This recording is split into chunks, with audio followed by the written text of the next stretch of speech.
우리 인간이 살아가면서 말처럼 중요한 게 없는 것 같아요. 이 식구들도 말이 통해야지 식구 같아요. 말이 안 통하면은 서로 남편하고 아내하고 말이 안 통하면은 서로 투명 인간처럼 지내게 돼 있어요. 사회도 말이 통해야 돼. 사회가 말이 안 통하면은 그 사회는 독재로 가는 거예요. 그래서 요즘 뭐 정치하는 분들이 입만 열면 소통이라는 말을 참 많이 하죠. 그게 좀 말이 좀 어려운데 말이 통하자 그 얘기죠. 나라도 마찬가지예요. 요즘 일본 사람들이 독도는 자기네 땅이라고 그러는데 이 말이 안 통하는 거야. 말이 안 통하는 거야. 예.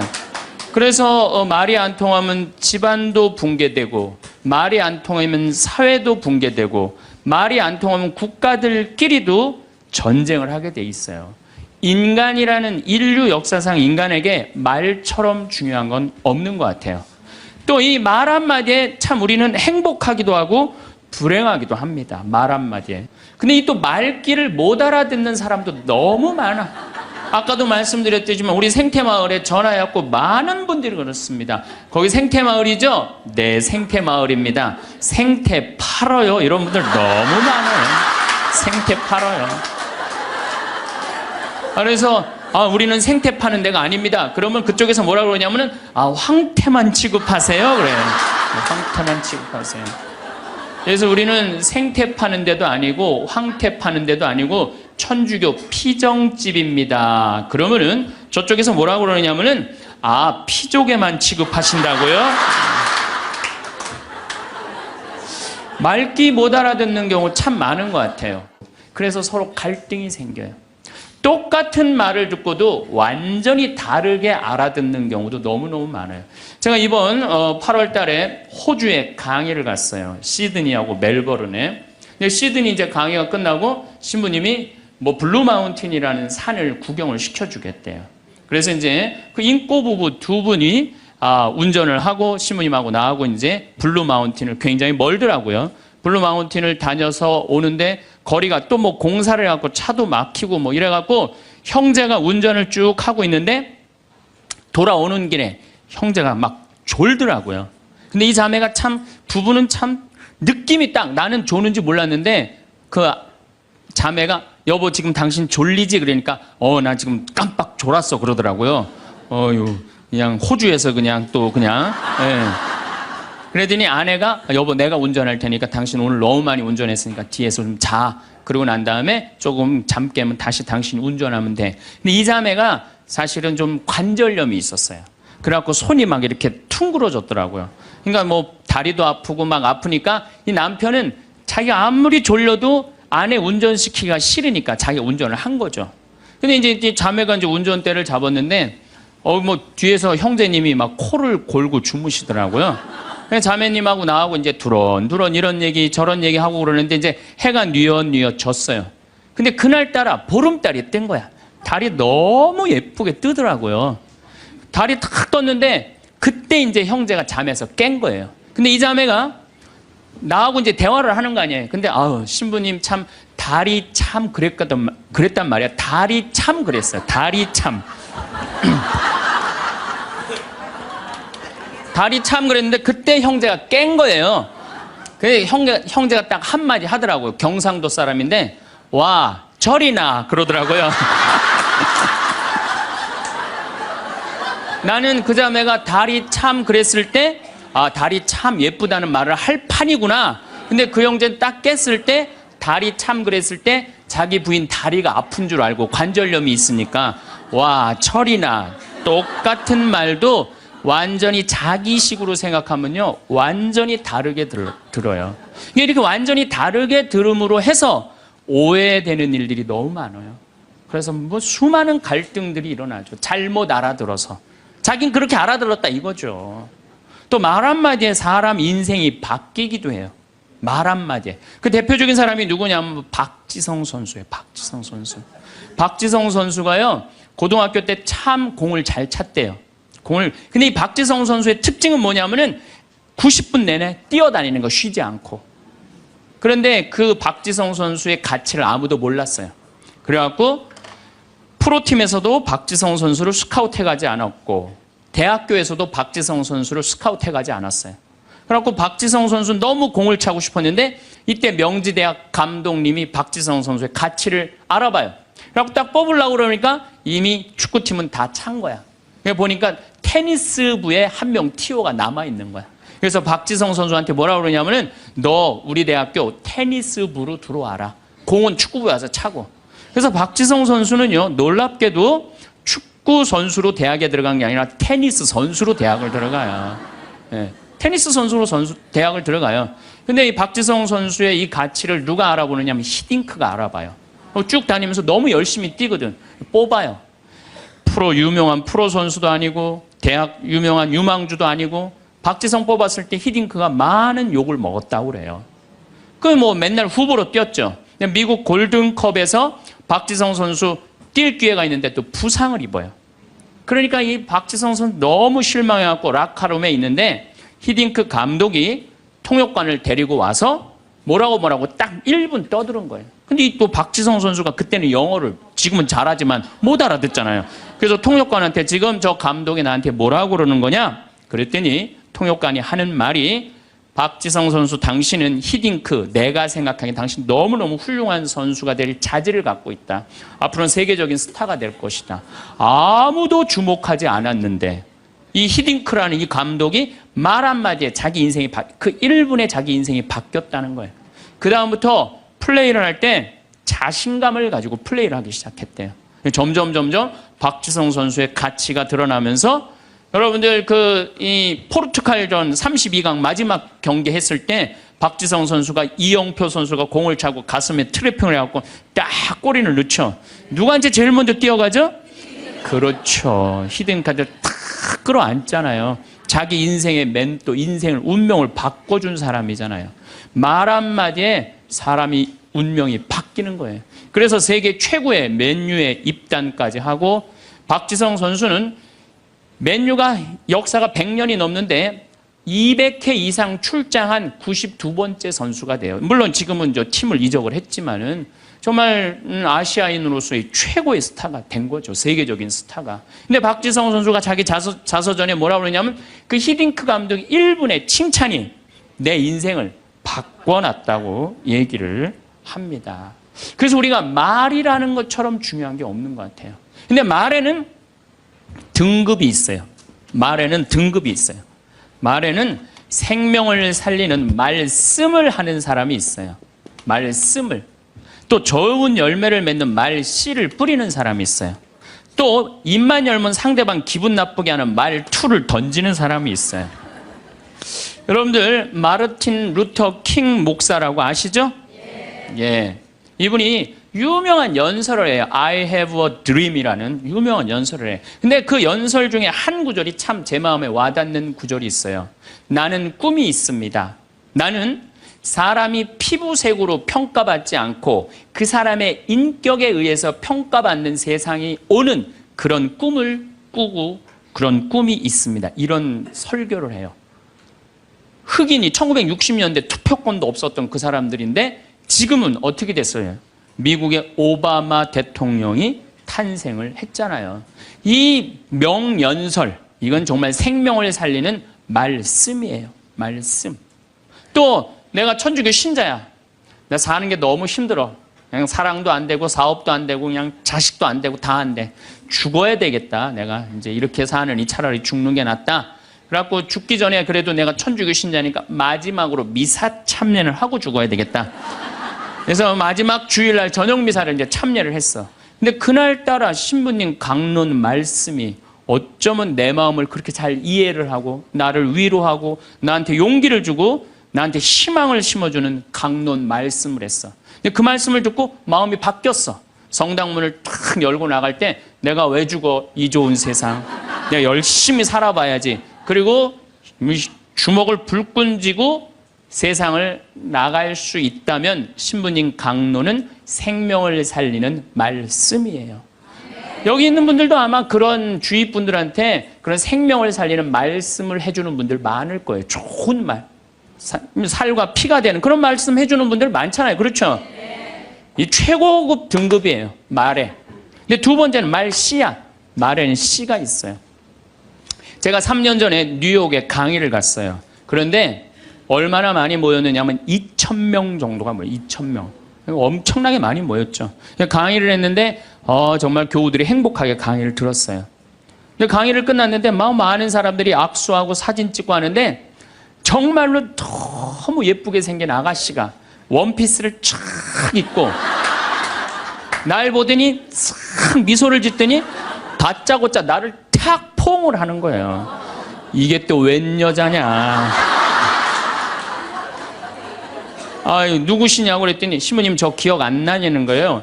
그래서 기억이 안 나는데 누구시냐고 그랬더니 신부님 제가 초등학교 1학년 때 성당 마당에서 막 뛰어노는데 신부님이 저를 보더니 너는 여자아이가 어쩜 이렇게 말도 잘하고 성격도 좋고 씩씩하고 얼굴도 예쁘니 너 나중에 내가 봐서는 너 커서 사람 어려운 사람 변호해주는 변호사 되겠다. 제가 그랬대요. 그러자마자 얘는 이제 뉴저지라는 뉴욕 바로 아랫동네 뉴저지라는 동네에 이민을 간 거예요. 근데 이민을 가서 자기가 항상 공부할 때마다 그런 생각을 했대. 그 유명한 신부님이 나 변호사 된다고 그랬다. 변호사 된다. 공부 열심히 했대요. 그리고 제가 가던 해 맨하탄에서 지금 변호사 사무실에서 변호사 일을 하고 있다고.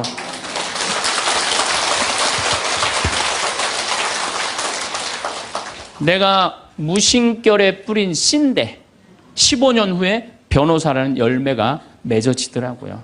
또 작년엔 제가 LA에 강의를 갔어요. LA라고 그러는 거 아니래요. LA라고 발음해야 되는데 LA라고. 네. 근데 LA에 강의를 갔는데 이번에는 더 많이 왔어요. 한 2,500명 정도가 왔어요. 강의가 끝나고 뭐 정말 수많은 분들하고 인사하고 뭐 악수하고 사진 찍고 하는데 이번엔 정말 잘생긴 남자아이야. 잘생긴 남자아이가 나한테 오더니 인사를 하는 거예요. 신부님 감사하다는 거예요.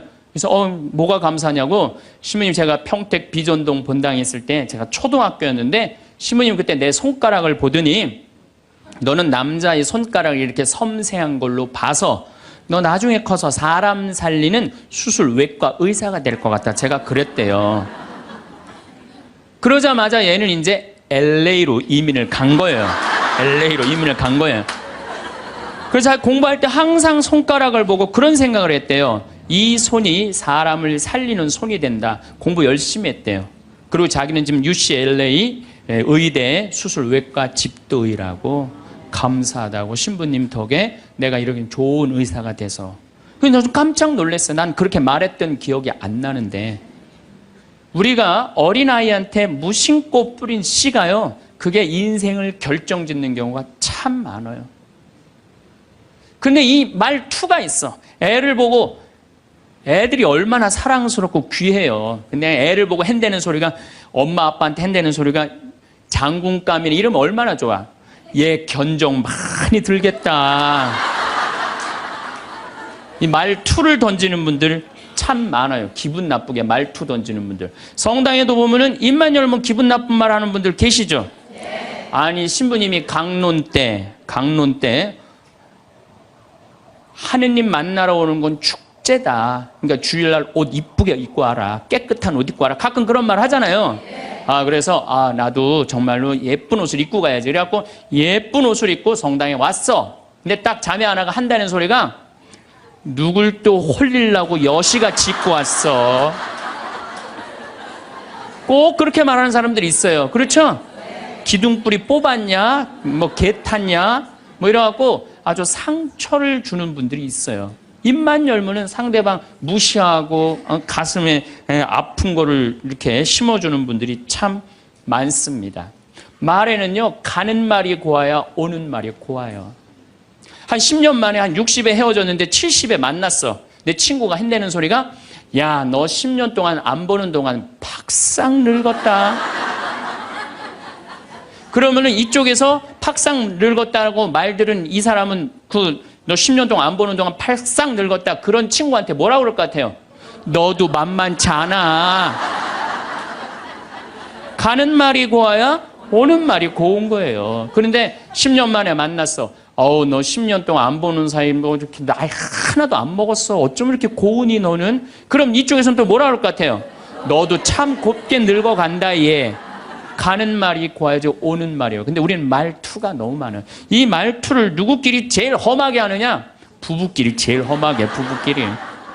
어떤 부부가 길을 가다가 남편이 저길 보니까 길을 건너는데 이제 어떤 젊은 여자가 서울 나와 보니까 정말 난 평창에서 생전 그런 거 구경 못 하는데 아가씨들이 정말 쭉쭉 빵빵 반바지 입으면 그냥 다리도 어쩜 저렇게 미끈해. 그냥 미니스커트를 입은 아가씨 허벅지 구경하느냐고 트럭 지나가는 걸 못 봐요. 이 남자가 부부가 가는데 트럭이 딱 급브레이크를 딱 잡은 거예요. 트럭 기사가 창문을 열더니 야 이놈의 새끼야 눈 어디다 뜨고 다니냐. 너 지금 저 여자 보느냐고 차 지나가는 거 못 봤잖아. 너 치면은 내 팔자 망친다. 내 팔자만 망치는 게 아니라 너 병신 되면 네 마누라 네 자식 고생한다. 그 여자한테 한눈 팔면 너 인생 망치는 거다. 욕을 5분 동안 바가지로 하는 거예요. 그랬더니 5분 딱 지나더니 창문을 인생 똑바로 살라고 그러고 창문을 닫고 갔어요. 남편은 하도 벙쪄 있어서 그렇게 쳐다보고 있는데 아내가 툭툭 치면서 여보 당신 저 트럭 기사랑 친해? 아니 나 처음 보는 사람이야. 그랬더니 아내가 한다는 소리가 그런데 어쩜 그렇게 당신에 대해서 정확하게 알고 있어?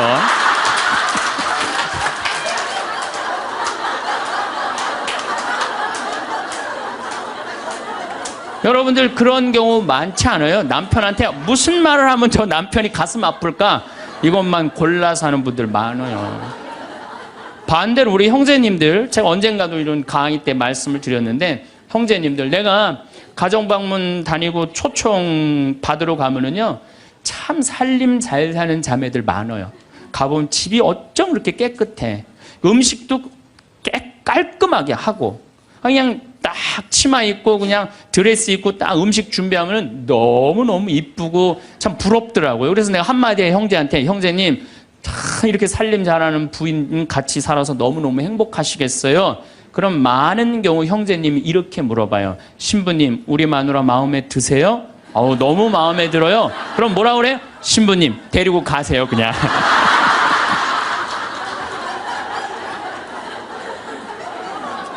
말투야. 우리 마누라는 신부님 마음도 예뻐요. 이렇게 얘기하면 얼마나 좋아. 근데 부부끼리 서로 상처나는 말을 골라서 해요. 골라서. 말투죠. 여러분들 자식들한테도 어때요? 애가 공부 좀 못하면 속상하잖아요. 뭐라 그래? 내가 너 같은 거 낳고 좋다고 미역국 끓여 먹은 내가 미친년이다. 엄마인데도 어쩜 그렇게 상처되는 말을 자식한테 골라서 할 수가 있어요? 너 이게 엄마가 막 애가 따지면 이게 죽으려고 그러는 거 살려놨더니 이게 눈 똑바로 뜨고 그냥 엄마한테 덤비는 거 봐. 그때 1살 때 죽을 때 그냥 놔두는 건데 그냥. 그냥 애들 가슴에 멍을 들게 하는 분들이 많아요. 그래서 이번 강의에는 과연 나는 이 귀한 말을 가지고 생명을 살리는 말씀을 하는 사람인가? 아니면 좋은 열매를 맺는 말씨를 뿌리는 사람인가? 아니면 입만 열면은 주위 사람들 가슴에 멍을 들게 하는 말투를 던지는 사람인가? 이 이야기를 3주에 걸쳐서 이야기를 나누고 싶습니다. 자, 30만 년 전에 지구에는 두 종류의 인간이 살았어요. 하나는 네안데르탈인. 이 네안데르탈인은 독일 네안데르탈이라는 계곡에서 발견한 인간의 뼈예요. 또 하나는 호모 사피엔스. 우리 조상은 호모 사피엔스예요. 황인종, 백인종, 흑인종. 우리 조상이에요. 그런데 3만 년 전에 네안데르탈인은 지구에서 영원히 사라졌어요. 그리고 우리 호모 사피엔스만 남아서 지구에 퍼져서 살고 있어요. 그런데 놀랍게도 네안데르탈인 뼈를 보니까 뼈가 우리 호모 사피엔스보다 훨씬 굵어요. 등치도 1m 52. 굉장히 키도 크고 우리는 키도 조그맣고 뼈도 왜소했고 그래서 현대 과학으로 컴퓨터 시뮬레이션을 해봤어요. 네안데르탈인하고 호모 사피엔스하고 네스링을 시켜봤어요. 그랬더니 컴퓨터 시뮬레이션에서 어떻게 나왔느냐 하면은 네안데르탈인이 호모 사피엔스 뼈를 으스러뜨릴 정도로 힘이 좋았어요. 그런데 네안데르탈인은 지구에서 영원히 사라지고 호모 사피엔스만 살아남은 거예요. 많은 학자들이 지금 인류학자들이 연구를 하고 있어요.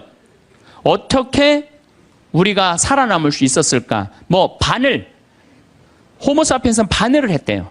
그러니까 이 북쪽으로 이제 유럽에 가갖고 바느질을 막 하면서 추위를 견뎠다는 거예요. 이런 이론도 있고 여러 가지 이론이 있는데 또 언어에 2가지 이론이 있어. 언어에 2가지 이론. 하나는 뭐냐면은 네안데르탈인은 이마가 누워 있어요. 이마가. 우린 이마가 튀어나왔고. 여러분들 이마가 누워있으면요, 발음기관이 발달하지 않아요. 한번 뉘어보세요. 그리고 말해보세요. 말이 잘 나와요, 안 나와요? 잘 안 나오죠? 발음기관이 발달하지 않아요. 또 하나는 결정적으로 네안데르탈인은 혀천장이 평평해요. 호모사피엔스는 혀천장이 동그란데. 그러니까 혀천장이 평평한 네안데르탈인은 자음만 발음을 하는 거예요. 자음. 우리는 혀천장이 동그랗기 때문에 모음을 발음해. 아, 에, 이, 오, 우. 이 발음이 되는데 얘네들은 아, 에, 이, 오, 우가 안 되는 거예요. 그러니까 킁킁거리는 거예요. 짐승처럼 으르렁거리는 게만 하는 거예요. 그러니까 저기 산에 사슴을 발견했어. 창을 가지고 야, 우리 사슴 잡으러 가자. 이 말을 해야 되는데 네안데르탈인은 모음이 발음이 안 되니까 막 지금 사슴은 잡으러 가야 되고 급한 마음에 으르렁거리는 거죠. 뭐라고 으르렁거리냐면 크크크 치치치 크크크 이러는 거예요. 모음이 발음이 안 되니까 모음이. 그런데 호모사피엔스는 모음이 발음이 되는 거예요. 자, 저기 사슴 있다. 사슴 잡으러 가자. 이게 말이 되는 거예요. 그러니까 20명이 가서 사슴을 잡아요. 마지막에는 어떤 일이 벌어지느냐면 호모사피엔스가 네안데르탈인을 잡아먹어요. 네, 마지막으로는 잡아먹어요. 그래서 네안데르탈인은 지구에서 영원히 사라지고 호모사피엔스인 우리만 살아남은 거예요. 말이 통해야 된다는 거예요. 말이 안 통하면 죽는다는 거예요. 집에서도 부부끼리 말이 통해야 돼. 근데 여러분들 부부끼리 답답할 때 많죠? 말 안 통해갖고. 그럴 때 싸울 때 어떻게 싸워요? 크크크 치치치 크크크 이러고 싸우지 않아요? 싸울 때 보면은 그런 부부들 많아요. 그런 부부들. 그런데 기왕하는 말인데 예쁘게 하면 어디 덧나요? 귀향하는 말인데 예쁘게 하면 어디 덧나요? 그런데 2009년에 MBC에서 참 재미난 실험을 했어요. 한글날을 기해서 밥 있죠. 우리가 먹는 밥. 이 밥을 줘서 한쪽 아나운서들한테는 밥아, 고마워, 사랑해, 보고 싶었어 이렇게 말하라고 그런 거예요. 근데 반대쪽 아나운서들한테는 밥한테 뭐라고 그러냐면 꼴배기 싫어, 쳐다보기도 싫어, 죽어버렸으면 좋겠어 이렇게 말하라고 그런 거예요. 그런데 한 달이 지나고 가서 봤는데 놀라운 일이 벌어진 거예요. 밥아, 고마워, 사랑해, 너 때문에 내가 살아 이렇게 말한 밥은 향기가 나는 하얀 누룩이 핀 거예요.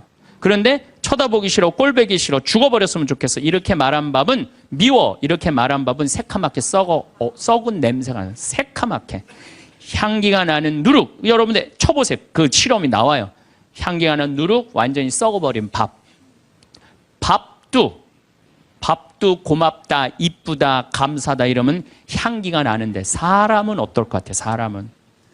내가 혼배를 한 200상, 300상 정도 해줬어요. 200상, 300상 정도 해줬는데 혼배를 할 때 내 느끼는 게 어쩜 그렇게 신부들이 하나같이 다 이뻐. 안 이쁜 신부가 없어요. 안 이쁜 신부가. 왜 이쁠까요? 남자가 데이트할 때 뭐라 그래? 보고 싶었어. 사랑해. 난 너 없으면 난 안 될 것 같아. 난 너 없으면 죽을 것 같아. 난 네가 원하는 건 다 해줄 수 있어. 말해봐 원하는 거. 별을 따다 줄까? 달을 따다 줄까? 그럼 여자가 반짝반짝 웃어요 안 웃어요? 반짝반짝. 그 상태에서 결혼하는 거예요. 그래서 신랑 신부들을 보면 그렇게 예쁘고 잘생겨요. 근데 그렇게 예쁘고 잘생긴 신랑 신부를 혼배를 시켜줬는데 10년이 지나고 나면요 그 이쁜 얼굴이 온데간데 없어져요. 막 기미도 끼고 막 주근깨도 얼굴에 보이고. 왜 그럴까요? 남편이 뭐라고 그럴 것 같아? 그때 내가 눈이 뼈서 너랑 결혼한 거다. 내가 그때 미쳤었다. 나가 죽어라. 우리 이혼하자. 이런 얘기 10년 들으면요 아무리 예쁜 여자도요 얼굴 망가지게 돼 있어요. 아무리 예쁜 여자라도. 제가 이렇게 한 50, 60쯤 되신 분들이 그런 게 분명해요. 50, 60 되신 분들 중에 이목구비가 뚜렷하지 않아. 뭐 이쁜 구석이 별로 없는데도 이상하게 이쁜 여자들이 있어요. 이상하게 이쁜 여자들이. 그런 여자들은 어떤 여자들일까요? 남편이 당신 어쩜 가면 갈수록 어쩜 더 이뻐져. 우리 색시가 세상에서 난 제일 이뻐. 당신 사랑해. 고마워.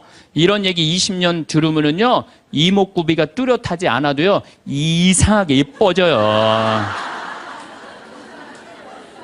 그런데 쌍꺼풀도 분명하고 코도 오똑하고 입술도 도톰한데 50, 60 되신 분들 중에 무섭게 생긴 분들이 계세요. 이목구비가 뚜렷한데도 무섭게 생긴 분들이 계세요. 그런 분들은 왜 그럴까요? 서로 죽이자, 죽자, 뭐 살자, 뭐 이렇게 말하고 20년 동안 싸운 사람은요, 아무리 예쁜 얼굴이라도 망가지게 돼 있어요. 사람은요, 어떤 말을 듣느냐에 따라서 이쁘고 이쁘지 않는 게 결정이 되는 거예요. 여러분들 남편한테, 아내한테도 그렇지만 자식한테도 뭐라 그래? 너는 내 자식이 아니라 왼수다. 나가 되져라. 이런 썩을 놈. 그러면은 자식이 어떻게 될까요? 왼수가 되고요. 바깥에 나가 돌아다니게 되고요. 썩게 돼 있어요. 근데 우리는 엄마들 자식 뜻대로 안 된다고 속상할 때 말을 함부로 하죠.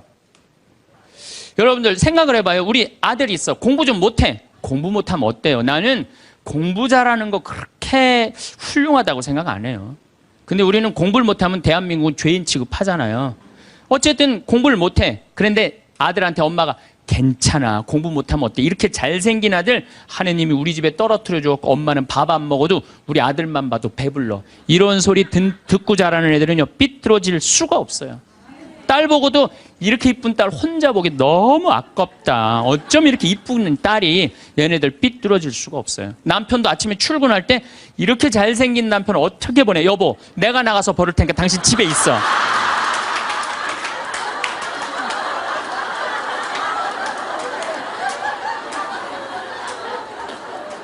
이러면은요, 남자가 돈 벌러 나갈 때 어깨 당당하게 피고 나가요. 근데 남편 출근할 때 뒷꼭지 대고 오늘 그 돈 안 갖고 들어오려면 집에 들어올 생각 꿈도 꾸지 말라고. 그럼 남자는요, 나가서 어깨 피고 돈 못 벌어요. 말에 복이 있는 거야, 말에 복이 있는 거예요. 어떤 엄마가 입만 열면 아들한테 빌어먹을 놈이에요, 빌어먹을 놈. 야, 이 빌어먹을 놈아, 밥 처먹어라. 얘인데 초등학교 1학년 때 반에서 1등을 했어. 근데 엄마가 한다는 소리, 빌어먹을 놈 공부 잘하네? 삶이 힘들었나 봐요. 서울대 법대를 합격을 했어. 그랬더니 엄마가 한다는 소리, 우리 빌어먹을 놈 드디어 큰일 해냈네. 근데 엄마는 그리고 돌아가셨어요. 돌아가셨는데 이 아들이 사법고시를 아무리 봐도 안 되는 거예요. 회사에 원서를 넣어도 안 되고 선을 봐도 퇴짜 받고 잘생기고 서울대 법대 나왔는데. 그래서 이상원이라는 그 장명하는 사람한테 가서 물어봤어요. 내 인생이 왜 이러는지 나 모르겠다고. 당신 쭉 살아오면서 무슨 얘기를 많이 듣고 살았느냐? 가만히 생각해보니까 엄마가 입만 열면은 빌어먹을 놈이라고. 그러니까 이 사람은 잘 안 되니까 동료 판사, 변호사, 검사한테 빌어먹기 시작한 거예요. 그게 당신 인생의 몸에 밴 거다. 내가 당신 관상을 보니까 당신은 빌어먹을 놈이 아니라 벌어먹을 상이다. 벌어먹을 상이다. 그래, 내가 왜 빌어먹을 놈이야? 내가 서울대 법대까지 나왔는데. 과외를 시작했어요. 과외를 시작했더니 애들이 너무너무 많이 모이는 거예요. 그래서 학원을 했어요. 학원을 했더니 돈을 너무 많이 버는 거예요, 서울에서. 그랬더니 예쁜 색시가 시집을 오고 지금은 딸 둘을 낳고 행복하게 벌어먹고 살고 있대요.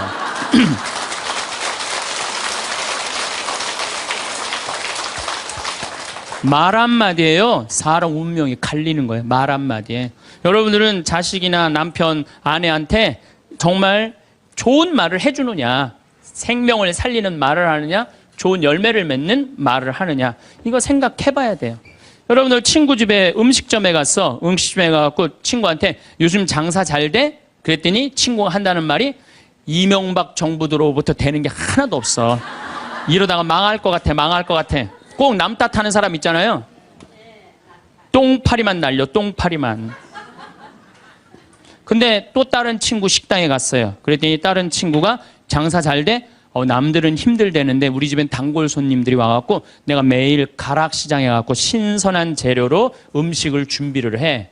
자, 다음에 친구들이, 야, 너 우리 개 모임이 있는데, 동창 모임 있는데 너 좋은 음식점 있으면은 나 안내 좀 해줘라. 그러면 여러분들 똥파리 날리는 집으로 안내할 것 같아요? 신선한 재료로 음식을 준비하는 집으로 안내할 것 같아요? 그렇죠. 말에는요, 복이 있게 돼 있어요. 제가 10년 전에 이제 강원도 평창 생태마을을 시작을 했어요. 근데 그때 사실은 주교님께서 저한테 어느 대학에 교수로 가라고 그랬어요. 근데 나는 교수보다는 평창에 가서 농사 짓고 살고 싶다. 그래서 주교님 명을 거역을 했어요. 지금 생각하면 철없었던 거였죠. 거역을 하고 내가 평창에 들어가서 이제 살기 시작했어요. 평창에 들어가서 살기 시작했는데 주교님이 반대한 거 아니에요. 평창에 가서 사는데 1년에 한 번 이제 주교님한테 신년 하례식 할 때 주교님이 물어봐요. 황 신부 거기 살만해? 너무 행복해요. 제가 이제 첫해 매주 뛰어갖고 된장, 간장, 고추장 판매하잖아요. 그럼 찾아오는 사람이 있어요. 팔릴 거 아니에요. 황 신부, 농산물 많이 팔려? 너무 많이 팔려요.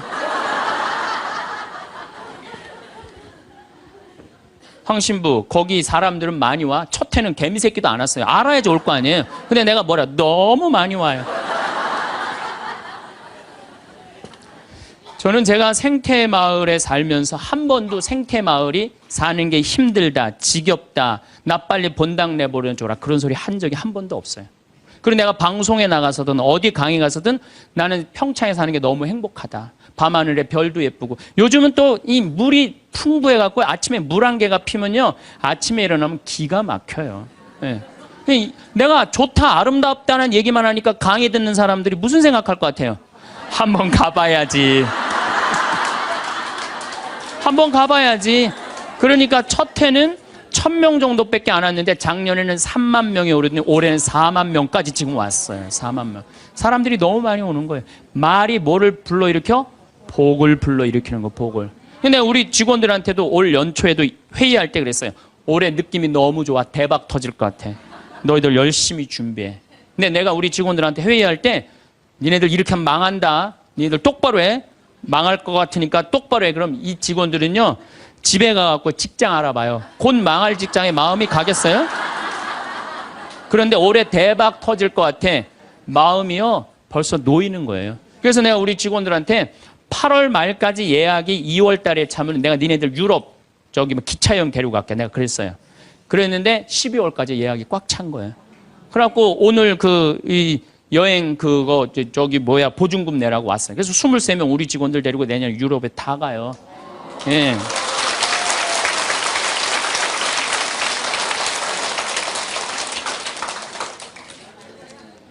제 신조는 그달에 번 건 그달에 다 쓰자. 이게 제 신조예요. 예. 올해 번 거는 올해 다 쓰자. 이게 내 신조예요. 그러니까 내가 행복하다, 많이 온다, 많이 판매된다. 이렇게 말하니까 우리 생태마을이 즐겁고 행복하고 사람이 어제도 250명 다녀왔어. 내일도 또 250명 오고 매일 그냥 내가 외부 강의 나오지 않는 한 안에는 꽉꽉 차는 거예요. 말이 복을 불러일으키는 거야. 말이. 귀향하는 말인데 좋은 말, 행복한 말을 해야 되지 않아요?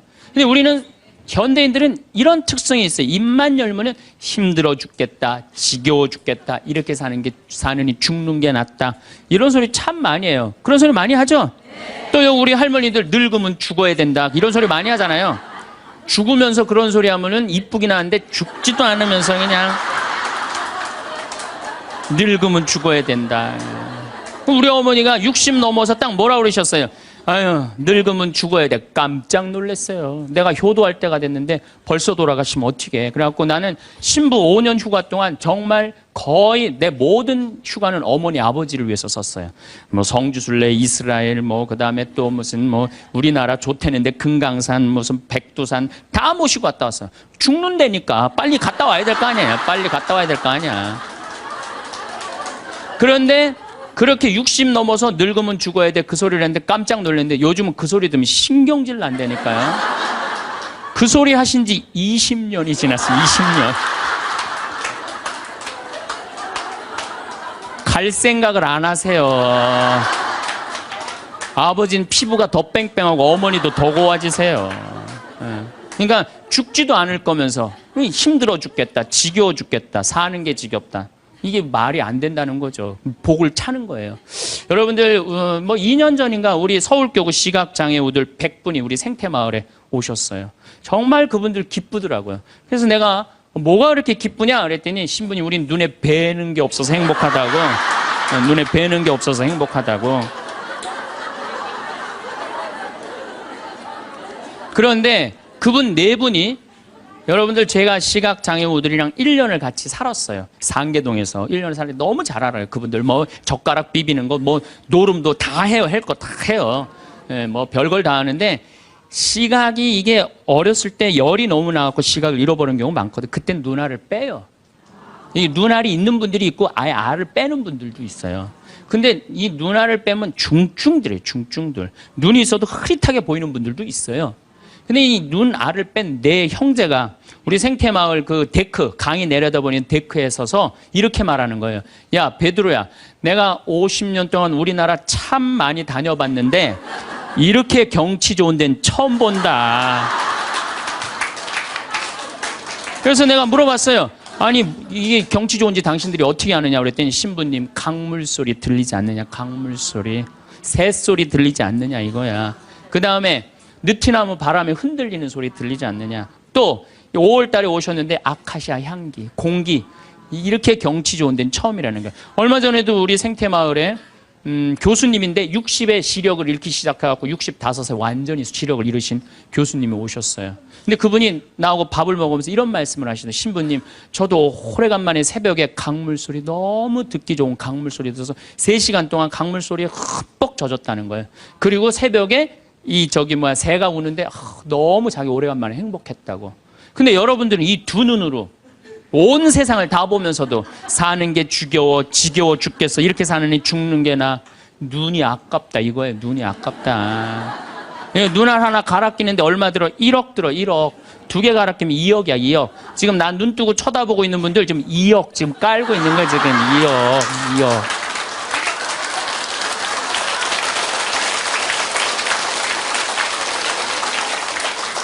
심장 하나 갈아 끼는데 5천, 간 갈아 끼는데 7천, 신장 갈아 끼는데 3천이야. 그럼 이거 3억 5천이에요. 3억 5천. 여러분들 팔 하나 이거 의족으로 갈아 끼는데 400이에요. 양팔 800, 양다리 1600. 대충 따지면 여러분 한 5억 정도 되는 거예요. 그리고 더욱이 여기 지금 걸어오신 분은요, 적어도 5억짜리로 지금 끌고 온 거예요. 5억을 갖고. 그리고 여러분들 눈, 다리, 손가락, 발가락 다 붙어있는 식구 4명이 밥을 먹으면은요, 20억이 앉아서 먹는 거, 20억이 앉아서.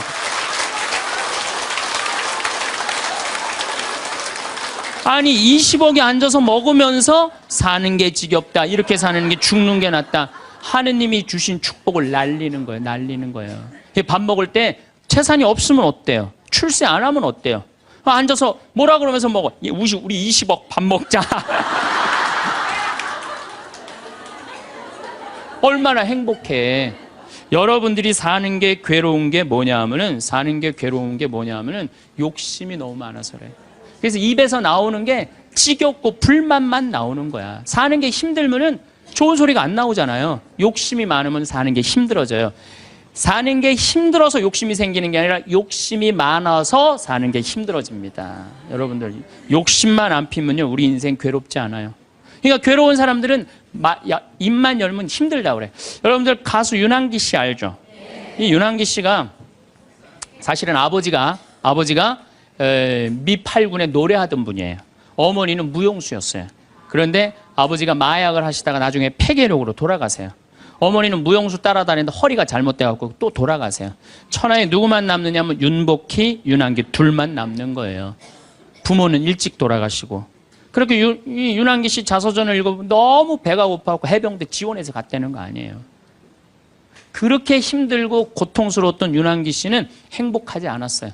행복하지 않았던 윤한기 씨는 노래를 불러도 행복한 노래 안 불렀어요. 내가 왜 이럴까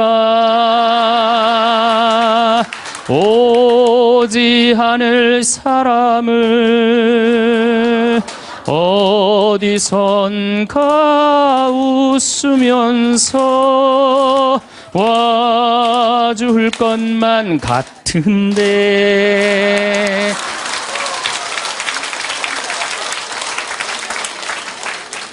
행복하지 않았기 때문에 노래를 불러도 행복한 노래를 안 불렀어요. 처음에는.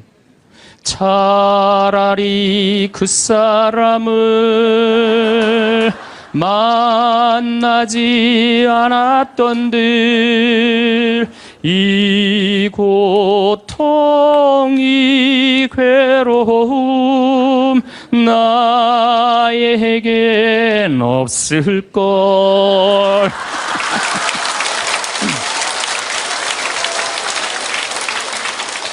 행복하지 않았기 때문에 노래도 행복한 노래가 안 나왔던 거죠. 나는 어떡하라고 이런 노래만 불렀어요. 이런 노래만. 예. 너무합니다. 이것도 김수희 씨가 불렀지만 곡은 윤한기 씨가 쓴 거예요. 전부 행복한 곡이 하나도 없었어요. 근데 76년에 윤한기 씨는 하나님을 믿기 시작해요. 76년에 하나님을 믿기 시작해요. 그러면서 삶이 바뀌기 시작해요. 79년에 윤한기 씨, 윤복희 씨가 사랑이 뭐가 잘못되고 굉장히 괴로워해요. 그때 동생을 위해서 이사야전서 37장을 묵상하다가 갑자기 곡을 하나 써요. 여러분들 너무너무 잘 아는 요즘 나가수에서도 유명한 내가 만약 외로울 때면 내가 위로해 줄게. 이게 무슨 소리냐면 내가 만약 외로울 때면 하느님인 내가 너를 위로해 줄게. 그 노래예요. 그 노래. 이게 1절은 한국어 가사가 2절은 영어 가사인데 1절은 그때 하느님이라는 단어를 쓸 수 없었지만 2절에는 하느님이라는 단어를 써요. 너는 나의 영원한 노래야. 야훼는 나의 영원한 노래, 영원한 기쁨이다 이거예요. 내가 외로울 때 누가 위로해 주지? 주님께서 위로해 준다 이거예요. 그리고부터 이 두 분은 인생이 바뀌어요. 이 이후로 윤한기 씨 자서전을 읽어보면 슬픈 노래를 하나도 안 불렀다고 그래요. 아까도 이야기했지만 나는 행복합니다. 나는 행복합니다. 나는 행복합니다. 정말 정말 행복합니다. 그 다음 가사가 뭐냐면 기다리던 그날이 왔어요. 어깨를 활짝 펴고 우리 함께 웃어봐요. 즐겁게 살아봐요. 그런 내용이에요. 그리고 지금 윤한기 씨는 무슨 일을 하고 있느냐. 나이가 70이신데 개신교 예술신학교 목사님 총장 역할을 지금 목사님을 20년 이상을 살면서 세상 사람들한테 행복을 얘기해줘요. 청승을 떨면서 노래를 불렀을 때하고 기쁨을 가지고 노래를 불렀을 때하고 인생이 바뀐다 이거예요. 인생이. 그러니까 여러분들도 제발 성가 좀 청승 좀 떨지 말고 불러라. 네, 청승 좀 떨지 말고 해라. 그런데 이게 누구끼리 제일 서로 죽이는 말을 많이 하느냐. 복을 이제 서로 빌어줘야 되는데, 복을 빌어줘야 되는데, 누구끼리 제일 많이 아픈 말을 하느냐면, 부부끼리 제일 많이 아픈 얘기를 많이 해요. 근데 참, 나도 남자지만은 여자 참 이해하기 힘든 존재예요. 여자 이상하고 요상하고 괴상하고 아주 복잡하고. 나만 그런 줄 알았더니 스티븐스 호킹스 박사라고 있어요. 스티븐스 호킹스 박사. 이 사람이 나이가 71인데 작년에 뭐라고 그랬냐면은 자기는 140억 년 전에 우주에서 벌어진 일도 다 아는데 자기는 아직도 여자의 95%를 이해를 못하겠다고 그래요. 아니 그 유명한 사람도 95%를 이해를 못하겠다고 그러는데 나는 더 모르죠. 네. 여자를 이해하지 못하니까 여자한테 폭력을 쓰는 거예요. 제가 신학교 1학년 때 주일학교 중고등학교 아이들을 데리고 한 20명 정도를 데리고 200명 정도를 데리고 여름 캠프를 갔어요. 우리 때는 4박 5일 가고 그랬어요. 섬강이라는 데를 갔는데 애들이 이제 수요일 날 이제 세 번째 날 전부 이제 강에 들어가는 프로그램이야. 근데 여선생 하나가 고개를 꼬고 안 들어가는 거예요. 그래갖고 아니 다 들어가는데 저 선생은 왜 저 물에 안 들어가느냐. 저 선생 프로그램에 참여시켜라. 빨리 집어넣어라. 그랬더니 다른 선생님들이 어디 학사님 안 된다는 거예요. 저 선생님 오늘 그날이라는 거. 그날.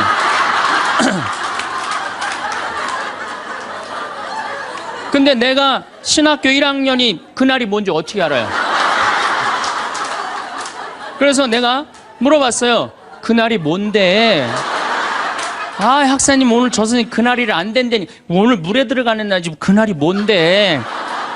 그랬더니 어떤 지혜로운 엄마 선생님이 나를 한 군데로 데려가더니 학사님, 여자는 한 달에 한 번 매직이 있다는 거예요. 그래서 내가 매직이 뭔데요? 근데 그 엄마 선생님 정말 지혜로웠던 것 같아요. 그 엄마 선생님이 아, 학사님, 이 여자는 한 달에 한 번 생리를 하는데 그때 피가 나오기 때문에 물에 들어가면 안 된다는 거예요. 나는 그거 처음 알은 거예요. 처음 알은 거 그때. 그러니까 내가 여자에 대해서 모르니까 여자한테 뭐를 하느냐면 폭력을 쓰는 거예요. 폭력을. 근데 이런 일들이 집안에서 수도 없이 일어나요.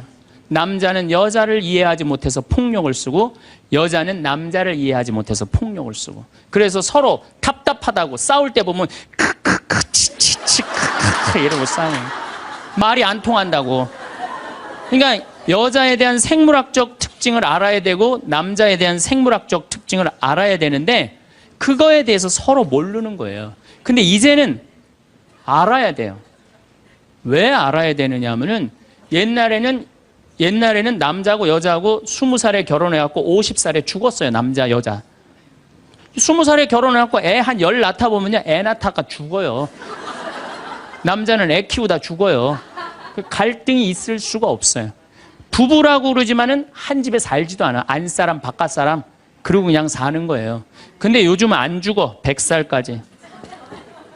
남자, 여자가 50살서부터 100살까지 서로 이해도 못하면서 한 집에서 50년을 사는 거예요. 서로를 이해를 못하면서.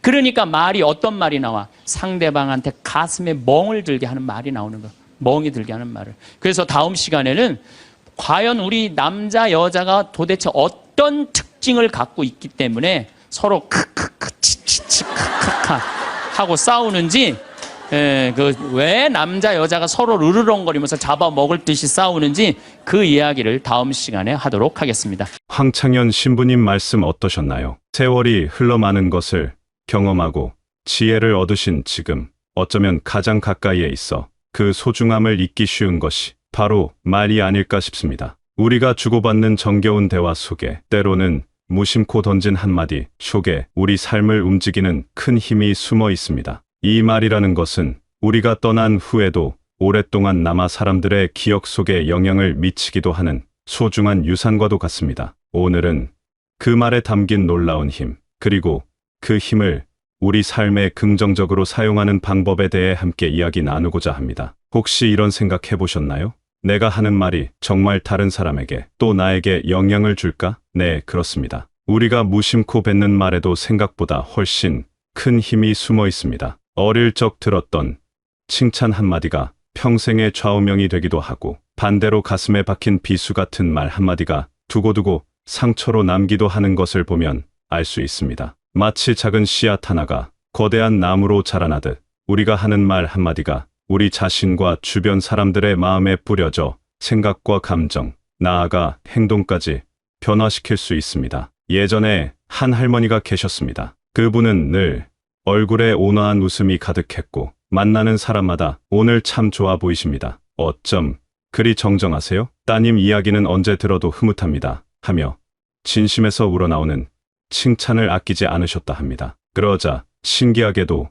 그 할머니는 주변 사람들에게 정말 인자하고 고운 분으로 기억되었을 뿐 아니라 스스로도 늘 건강하고 즐거운 마음으로 하루하루를 보내셨다고 합니다. 말하자면 고운 말이 고운 마음을 만들고 그 마음이 다시 얼굴과 태도에 나타난 것이지요. 주변 사람들 역시 그 할머니 곁에 있으면 덩달아 마음이 편안해지고 절로 미소가 지어졌다고 합니다. 고운 말은 이처럼 좋은 기운을 퍼뜨리는 힘도 가지고 있습니다. 반대로 늘 인상을 쓰고 세상 재미없다, 나만 왜 이럴까 하며 불평하는 사람 곁에는 아무래도 좋은 기운이 머물기 어렵습니다. 그런 말들은 듣는 사람뿐만 아니라 말하는 사람 자신에게도 부정적인 감정의 그늘을 들이우기 때문입니다. 혹시 이런 경험 있으신가요? 왠지 기분이 좋고 스스로가 괜찮은 사람처럼 느껴질 때 거울 속 내 모습도 더 생기 있어 보이지 않던가요? 그 시작이 바로 따뜻한 말 한마디일 수 있습니다. 가족들 사이에서는 어떻습니까? 특히 자녀나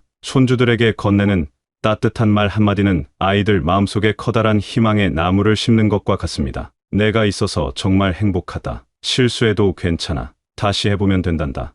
넌 분명 잘 해낼 수 있을 거야. 이런 격려와 믿음의 말은 아이들이 세상을 살아가는데 필요한 크나큰 용기와 자존감을 선물합니다. 그렇게 받은 긍정적인 말의 힘은 아이가 성장하여 어른이 되어서도 어려운 순간을 이겨내는 든든한 밑거름이 되어줍니다. 옛날 어느 작은 마을에 글 공부에는 영 재주가 없어 보이고 늘 주눅이 들어있던 아이가 하나 있었습니다. 동무들 사이에서도 어울리지 못하고 겉돌기 일쑤였지요. 하지만 그 아이의 할아버지는 매일같이 아이의 손을 잡고 괜찮다, 괜찮다. 너는 분명 내 안에 반짝이는 보석을 가지고 있단다. 할아버지는 내 눈빛에서 그것을 본다 하고 다정하게 다독여 주었다고 합니다. 세월이 흘러 그 아이는 정말로 마을 사람들의 어려움을 앞장서서 해결해주는 존경받는 어른으로 성장했습니다. 할아버지의 변함없는 믿음과 따뜻한 격려가 아이의 숨겨진 가능성을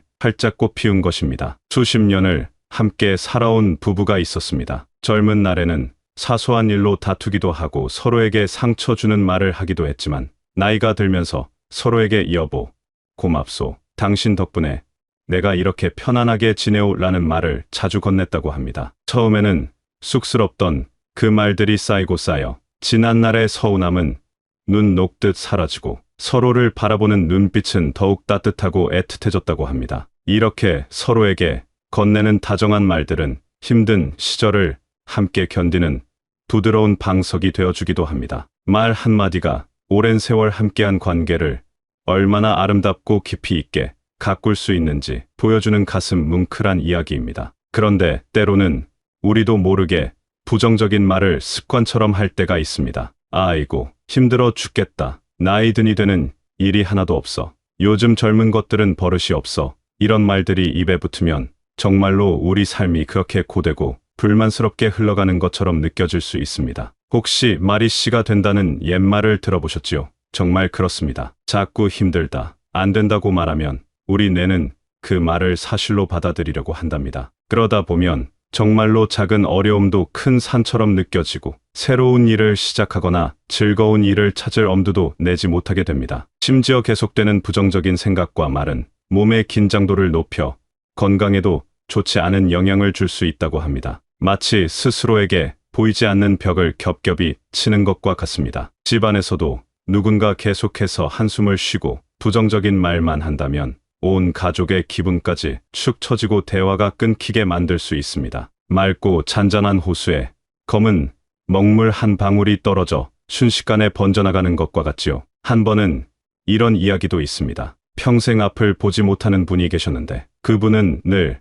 아침을 여는 새소리가 이렇게 아름다운 줄 몰랐네. 마치 천상의 음악 같아. 내 손을 잡아주는 당신의 손길이 햇살처럼 따뜻하구려. 바람결에 실려오는 꽃향기가 온 세상을 선물하는 것 같소 하며 작은 것에도 진심으로 감사하는 마음을 표현했다고 합니다. 그분에게는 세상 모든 소리가 빛이었고 모든 촉감이 사랑이었으며 모든 향기가 희망이었다고 합니다. 우리도 잠시 멈춰 서서 우리가 가진 것들을 찬찬히 돌아보면 어떨까요? 건강하게 숨 쉬고 두 발로 원하는 곳을 거닐고 사랑하는 사람들과 웃으며 이야기 나눌 수 있다는 것만으로도 참으로 감사한 일입니다. 어쩌면 너무나 당연하게 여겼던 아침 햇살, 창밖의 푸르름, 곁에서 들려오는 가족의 숨소리 하나하나가 실은 얼마나 소중한 선물인지 깨닫게 될 것입니다. 오늘 아침 공기가 참 맑다.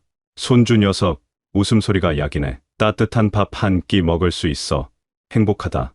와 같이 아주 작고 사소한 감사를 표현하는 것만으로도 우리의 하루는 훨씬 더 풍요롭고 즐거워질 수 있습니다. 혹시 이런 생각 해보셨나요? 이미 수십 년 동안 굳어진 매 말투를 이제 와서 바꾸는 것이 가능할까? 또는 나는 원래 무뚝뚝하고 표현을 잘 못하는 사람이라 따뜻한 말을 하는 것이 영 어색한데 어쩌지? 하고 말입니다. 네, 충분히 이해가 갑니다. 하지만 괜찮습니다. 처음부터 완벽할 필요는 없습니다. 아주 작은 시도부터 천천히 시작해보세요. 예를 들어 아침에 배우자에게 늘 하던 대로 일어났소 하는 대신 좋은 아침이에요. 어젯밤 잘 잤어요? 오늘 하루도 기분 좋게 시작합시다. 라고 살짝 바꿔 말해보는 겁니다. 하루에 단 한 번이라도 의식적으로 긍정적인 말을 건네다 보면 그 작은 노력들이 쌓여 어느새 자연스럽게 따뜻한 말을 하는 자신을 발견하게 될 것입니다. 처음에는 입이 잘 떨어지지 않고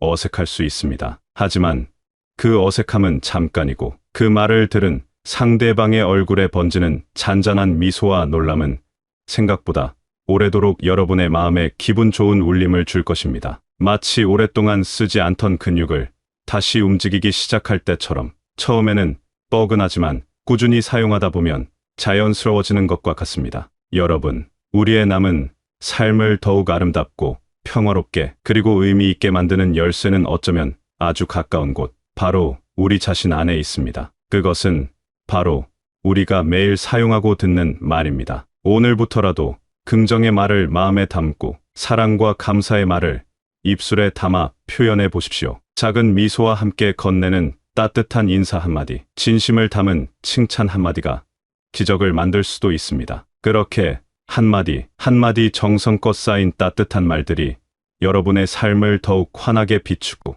여러분 주변 사람들에게도 기분 좋은 향기를 전하게 될 것입니다. 말 한마디로 만들어가는 행복, 오늘부터 우리 모두 함께 시작해 보시지 않겠습니까? 여러분의 삶이 따뜻한 말들로 가득 채워져 매일매일이 감사와 기쁨으로 빛나기를 진심으로 바랍니다.